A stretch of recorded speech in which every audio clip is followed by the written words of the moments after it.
So yeah, welcome back to the old original Mark 1 Hunter Part 3. If you've been following along with Part 1 and Part 2, you'll know we're up to. If you're not, then let's do a bit of a recap. So what I'm attempting to do is take a dirty old piece of leaf spring and I'm crafting it into a couple of these. Trying to keep as much to the old minimal hand tools as I can. But I'm thinking in this one, I'll go to the 2x72 to do the handles, but we'll see if we get that far. Yeah, we'll see how we go. So where are we up to right at the minute? I've got my blades hardened, tempered and everything done with that, shaped them. Put my maker's mark on, which to be honest was a bit of a mission, but you've probably seen that in part 2. I've got some handles sorted out now, and that's hopefully we can get all that done in this one, and we should have enough here to get all this done in this part. So I've gone for a stack leather handle on that one. I'm going for this purple hardwood on the second one. I'm not sure what that hardwood is. I should really label them when people tell me because I instantly forget. So I'm going to do that. I'm going to put some brass finger guards on it and put some brass on the back. So we'll see how that goes as well. And like I say, hopefully we can get this all tidied up. So that's where we're up to. So we will proceed with part 3 and see how we go. Yeah, thanks for coming along. I hope you enjoy. Yeah, so what I'm working on now is I'm going to do these front finger guards, a little bit of polishing and everything else. What I normally do is I allow a little bit of extra, like up the end there. I'll just lay this on here, so it's going to have to go around about there. For that one there, I'm going to have to label these two, I'd imagine, so I'll call that 1. So I don't mix them up because I'm making 2, as you know.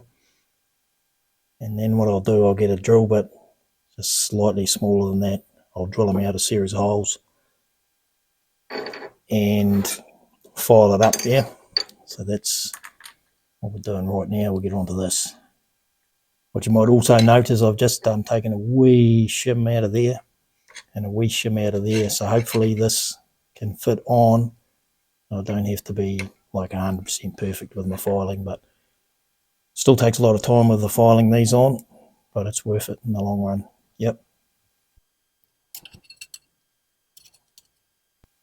So yeah, if you can see that in the video, I'm not sure if you can, it's about just over 4 mil. I'm going to go there. It's a wee bit of clearance, but just in case, because sometimes these drills will wander in the drill press. So I don't want it too big. That'd be the worst thing that could happen. So I'll center punch some holes on here and we'll give this a crack here.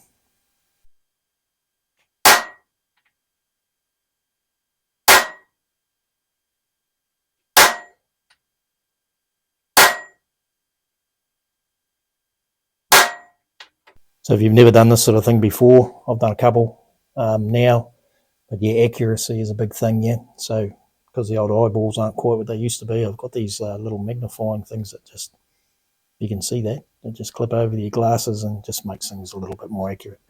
So that being said, I'll get those both done, which I nearly have, and we'll go to the drill press here. Cool. Yeah, just a little side note, if you're thinking of getting a little drill press for your workshop, this Bosch PBD40, yeah, it's done a heck of a lot of work in this workshop, my little garage here. Just absolutely love this machine. Done a few videos on it and things like that. Yeah, great machine. Can't say enough good things about it. Yeah, so yeah, it's better than the alternatives with the old belts. Anyway, I'm trying to keep out of the video and can't see what I'm doing. So there you go, yeah, if you're thinking of getting one, I'd definitely recommend it. Remembering that, yeah, no one's sponsoring me or giving me anything. It's just my personal findings. And yeah, there you are. If for what it's worth, there it is. A few really good features on it. Might have mentioned, might not. It's got a little light here. It's not even turned on. There we go. She's on now. Got a little light. She's really, really good. And it's got, I'll just switch her on. You can see what I'm talking about here. This is one thing I really like.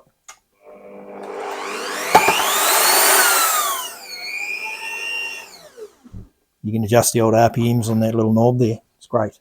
Great. Anyway, enough of that. I'll get these holes drilled.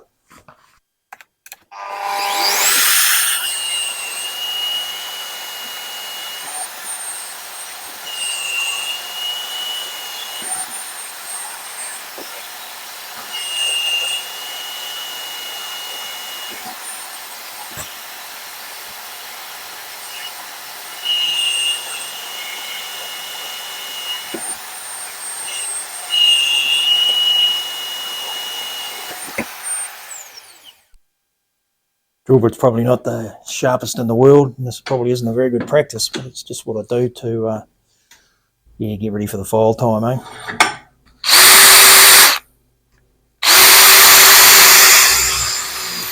Oh, didn't work. Didn't have drill bit, yeah.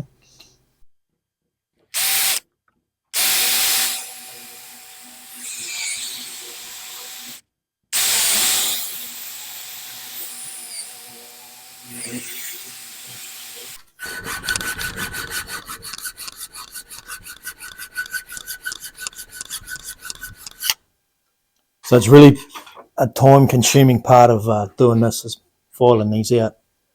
You just want to take a little bit off, try it, take a little bit off, try it, and just work your way up there slowly.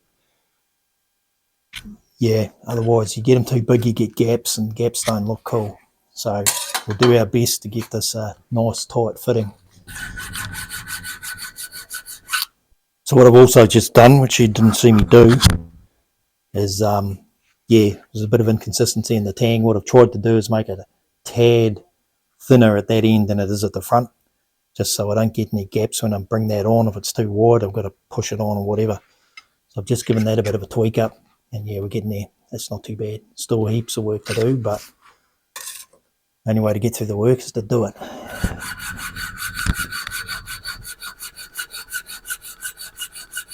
So if you can see that clear enough in the video, I've got that fitting in not too bad. Yeah, when I put my file guide on, I've gone a little bit too deep there, so I'll have to try and remedy that.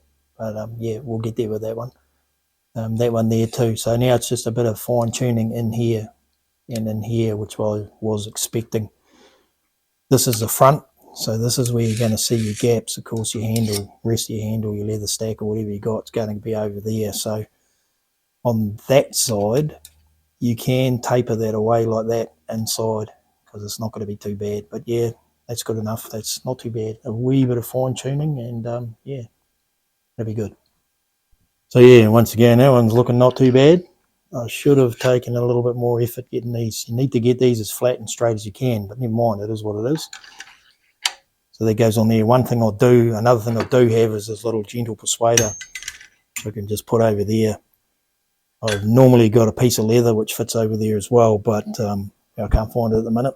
But it'll be all right because I've still got a lot of polishing to do on that finger guard. So that just goes over here and just give it a gentle tap, like so. And it's just, what have I made that out of? Just flat bar, really. It goes over the tang.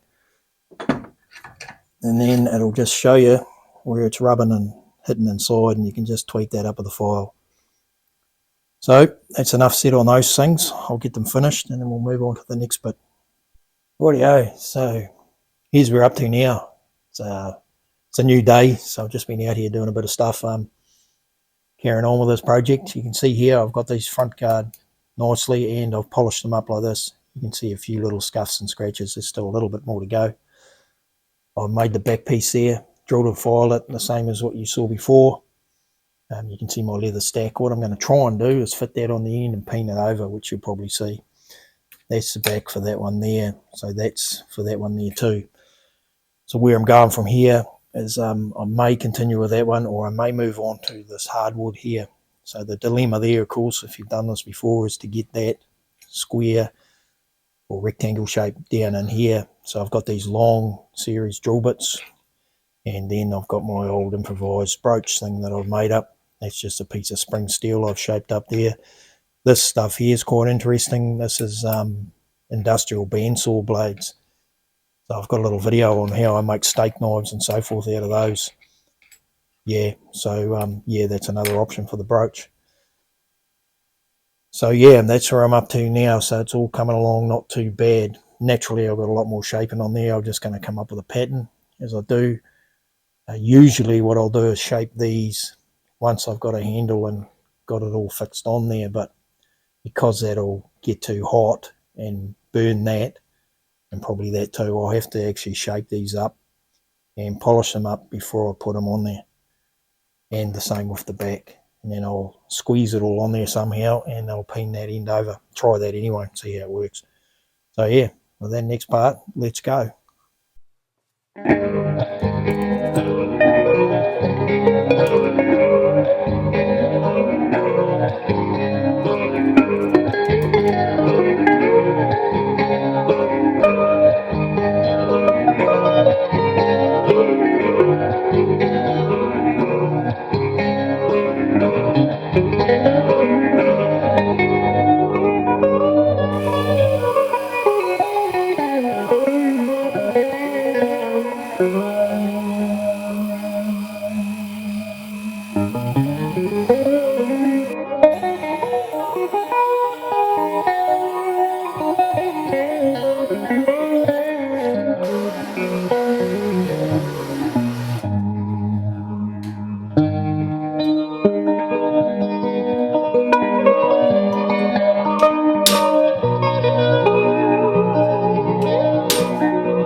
Rightio, so if you're looking down there, I've made a D and decided I'll leave the hardwood handle for another video. So carrying on with part 3, you can see what I've got there. I've finished polishing this front one here, finished cleaning that up, made a bit of a dome or whatever. Don't know if it's a good idea, but that's what I've done. Got the blade. I did say I was going to avoid epoxying it. However, that is on a bit of an angle. And I've been looking online at leather stacked handles, and yeah, most of the ones I looked at actually epoxy them on. So what I've done, I've tapered that front one there. By the time I get them on like that and like that, and need to square them up, if you know what I'm talking about, otherwise it's really hard to compress this end in here. So I may have some gaps. So that being the case, I'm going to mix up some epoxy and stick all those on. And yeah, we'll clamp it up and go from there, yeah. It's getting late at night, and hopefully you can see that in the dinginess and the darkness. Yep, that's on. Anyway, so hopefully you can hear that as well, but I've got my 2-part epoxy here. I'll give it a bit of a mix up. It's a little wee bit chilly in here. It's kind of a stiff, as it were. It could be a bit of a messy situation, but oh, we'll do our best to get it right. Could also be an epic fail, but oh, you live and learn, don't you? This being the first, what is that? This being the first stacked leather handle we've ever done. Yeah, so we'll give it a go and see what we come up with. What I want to do is just put that front guard on without too much coming out the back, yeah. Front, I mean. So we'll take them one at a time and slowly work our way down. Hopefully the epoxy shouldn't go off too quick. It's not a particularly fast setting one, I don't think. Last time, by the way.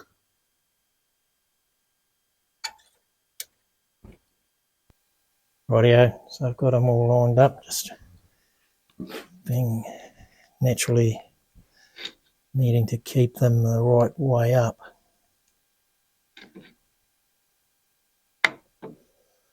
I run out of glue, which is unusual for me.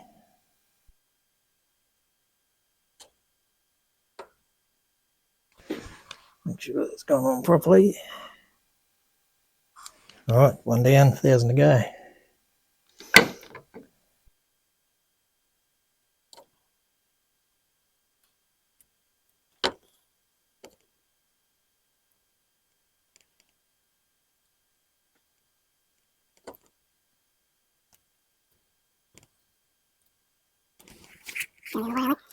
Straight. And we'll roll with it. We will roll with it. That's not bad. That one could be the last one, I think. That we have to do. Due to the fact I'm running out of everything, it's getting sticky and I can't handle it.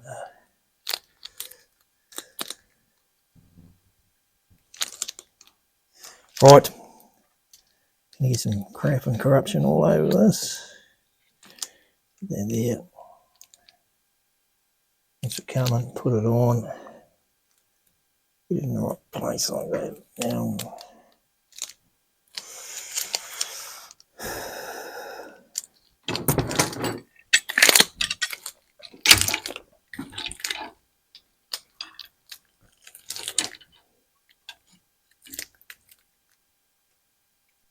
So yeah, there it is. You just see me stacking that on with a bit of glue. Got the old chainsaw file pointer. Got a clamp on here.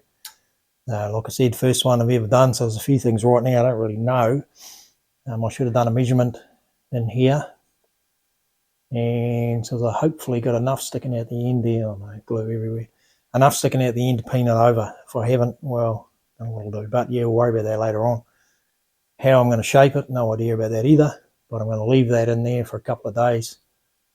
I've got to work late tomorrow, so I won't be able to get to that. Obviously got a little bit of stuff on there to clean up, but I can do that later with a razor blade. I could do it now with a Q-tip and acetone, but what I've found sometimes when I acetone, especially around wooden handles, the acetone will get in there and eat that glue away. So I'll just leave that for now and I'll just get in there with a razor blade at the end and get that off. So that's all good. I'm happy with that. Yeah, so like I said, we'll leave that there for a couple of days and come back to it. and that's what you'll see us doing.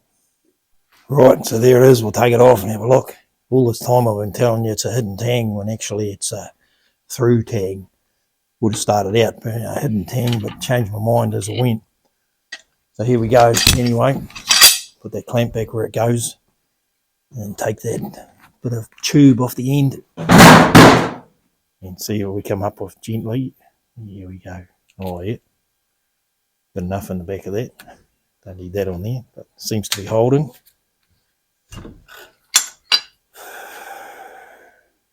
Yeah, happy with that, I guess. I'll scrape a bit of that off and give it a bit of a peen. See what happens. Gently, of course.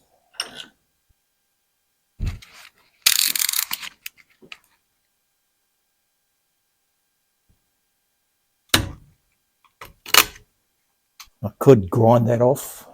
I'm going to try a hacksaw because I don't want it to get too hot because it'll melt the epoxy or it might burn the leather. But anyway, it's all learning. Let's go.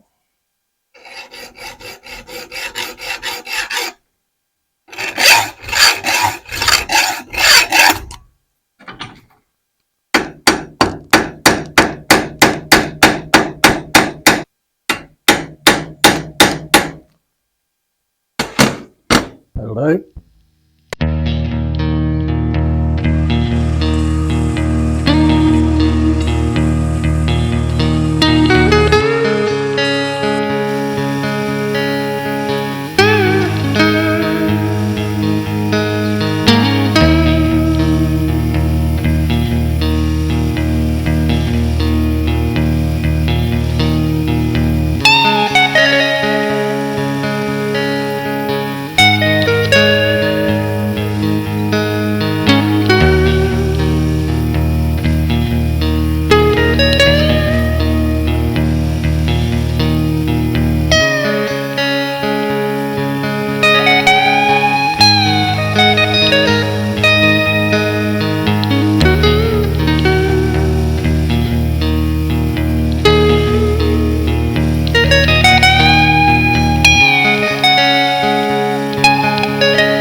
So yeah, there we go. We're starting to look like a handle. Yeah, quite a bit of sanding went to the old Abbott and Ashby. You might have seen me on the bandsaw there if I could get the light to work. Yeah, just options really. Could do it on the 2x72, but yeah, just keep it with the heritage, I guess. I may even go back to that to get into the inside in here, which is always a little bit difficult, but I'm going to try some other options here. I've got a bit of emery cloth and try doing that. I've taken to, yeah, what I normally do when I do scales or whatever, they call them, I normally take these profiles off here first. That's not too close. Then I'll profile this here like that, and then I'll do the corners and get that in there, give it a sand up. So that's peened on. So for a first attempt, a few little hollows. There's a little hollow there, but I think I've got that. And I thought there was a gap in the front, but can't see it now. So yeah, I've taken it, and it's still got a wee way to go, just in case the belt burnt the leather. So from here on, I'll just go gently with the old emery cloth, and we'll see how that works out for us. So yeah, nearly there.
So yeah, as you can see, I'm just finishing off the sanding. What did I go through? I went through, if you can see that, 40 grit emery paper. Then I went to whatever this is, I think it's 150. And then I've gone to, if I can find it in here, 240 sandpaper, 320, and I'm going to go to 400. So I've given it a bit of a wet while I'm doing that. I've still got to polish up the end here properly in brass. So that's about all I've got to do. Like I say, there's a little wee low spot there. I did actually nick in here with the bandsaw, so I've had to do quite a bit of filing in there just to blend that back in. So I'll have to polish that up again. So all in all, it's pretty much there. It's just a bit of fine tuning now, which, yeah, it's pretty simple stuff. To be fair, what I am going to do is let that dry a little bit, and I'm going to put a bit of beeswax on there, heat that up and put that in.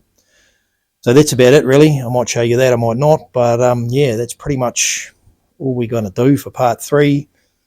So I think I'll yeah, get that finished and close her up and do a little outro and call it a day on that one. But yeah, it's come up pretty good. I'm pretty happy with it so far. So I'll finish it off and that'll be that. So yeah, there we go. That'll do for part 3. I'm going to do another little outro sitting down because I'm getting tired, but for now, that's where we're up to. There's our 3. And there she is. That's the first one finished with the leather stacked handle. You saw all that going on. Through tang sticking out the end, peened on. This one here, I may, yeah, may actually make that a hidden tang. I don't know yet. All food for thought. I've got that done. I'll put a close-up of that on, and yeah, it's worked up really good. I'm really happy with it, to be fair. A few little issues, a few mistakes, and a lot of learning, which is good. That's what we're in it for. So, yep, that's that. I'll do a little outro, tidy this up, and you can look forward to part 4, yeah? So, yeah, I'm hoping this video's found you safe and well if you've got this far. Thanks for watching, and that's part 3. We're going to call it there. So, there it is. You'll know you've just been watching. You've got that far. There's my first ever leather stacked handle, and I'm pretty happy with it. It's come up pretty good. Not only is it the first leather stacked handle that I've made, it's also the first leather stacked handle that I've ever put in my hand.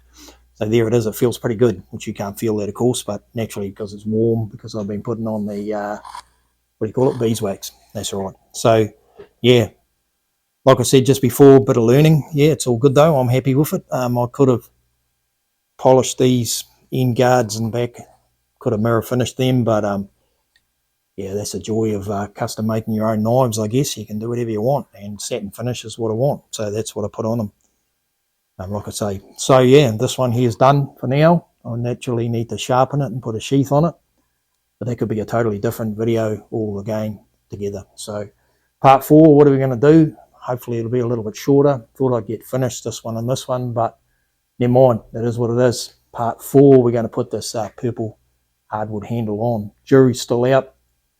Like I said, whether I go right through or through tang, or whether I cut the tang off about there and pin her up. So I don't know yet. I'll think about that over the weekend. But yeah, so that's all for now. So thanks very much to all those people who subscribe, because that really does help me out a lot. And yeah, there it is. A simple little project, but does take a lot of work. A lot more work than I remember. But yeah, I'm really enjoying it. So there it is. You can make yourself a pretty functional hunting knife, or whatever you want to do with it, with yeah, pretty minimal tools. So yeah, thanks again for watching, and hope you enjoy your day.